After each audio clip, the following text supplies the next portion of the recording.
A'udzubillahi minasyaitonirrajim. Bismillahirrahmanirrahim. Assalamualaikum warahmatullahi wabarakatuh.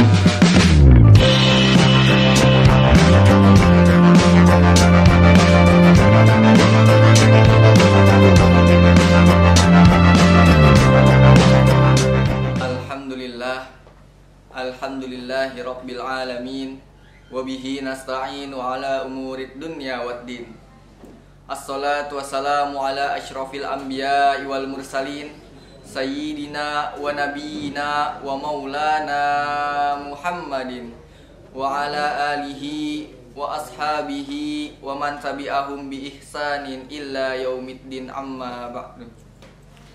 Rabbi israhli sadri wa yassirli amri wahlul uqdatam min lisani yafqahu qawli yafqahu qawli yafqahu qawli. Teman-temanku sekalian, utama dari yang utama, marilah kita panjatkan puji serta syukur kehadirat Allah Subhanahu wa taala. Alhamdulillah yang hingga detik ini kita masih diberikan kenikmatan, yang salah satunya adalah nikmat iman, nikmat Islam, nikmat panjang umur dalam keadaan sehat walafiat, sehingga kita masih dapat menjalankan ibadah kepada Allah Subhanahu wa taala, serta masih dapat menjalankan sunnah-sunnah baginda besar Nabi Muhammad sallallahu alaihi wasallam. Salawat serta salam tak lupa kita curahkan kepada junjungan kita, Nabi yang mulia, Nabi yang agung, Nabi besar Nabi Muhammad sallallahu alaihi wasallam, kepada para keluarganya, para sahabatnya, beserta para pengikutnya yang insya Allah kita termaksud di dalamnya dan akan mendapatkan syafaat di yaumil akhir. Amin ya rabbal alamin. Teman-temanku sekalian, di dalam agama Islam ada satu doa yang senantiasa kita baca di saat sujud terakhir kita.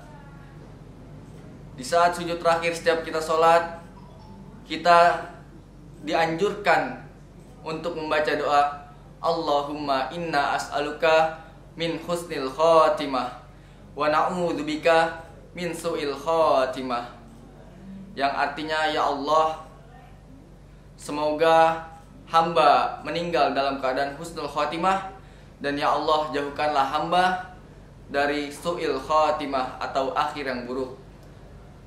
Teman-temanku sekalian, apa itu husnul khatimah? Husnul khatimah dalam bahasa Arab berarti husnul khatim, yang artinya akhir yang baik. Yang dimaksud akhir yang baik di sini adalah di saat kita mendapatkan kebaikan dalam akhir hidup kita. Contohnya saat kita meninggal dalam keadaan beribadah, saat kita meninggal dalam keadaan sholat, saat kita meninggal saat sedang berpuasa, ataupun di saat kita meninggal saat kita sedang menuntut ilmu agama Allah. Para ulama memberikan kita beberapa saran agar kita bisa mendapatkan husnul khotimah atau kematian yang baik. Adapun yang dianjurkan dari para ulama adalah ada 3. Yang pertama adalah agar kita mendapatkan husnul khotimah, kita harus menjalankan husnul niat. Apa itu husnul niat? Itu adalah niat yang baik dalam hidup kita. Apapun yang kita lakukan dalam kehidupan kita, apapun yang kita jalankan dalam kehidupan kita, apapun pekerjaan kita atau apapun kegiatan kita, kita harus senantiasa diiringi dengan husnul niat ataupun niat yang baik. Seperti sabda Rasulullah sallallahu alaihi wasallam yang berbunyi, innamal a'malu binniyat. Sesungguhnya amal itu tergantung pada niatnya. Maka dari itu kita diingatkan oleh para ulama agar senantiasa menjalankan sesuatu aktivitas dengan niat yang baik ataupun dengan husnul niat. Apabila kita ingin melaksanakan sesuatu, kita iringi dengan niat yang baik. Adapun cara yang kedua agar kita bisa mendapatkan husnul khatimah adalah dengan cara husnudzon.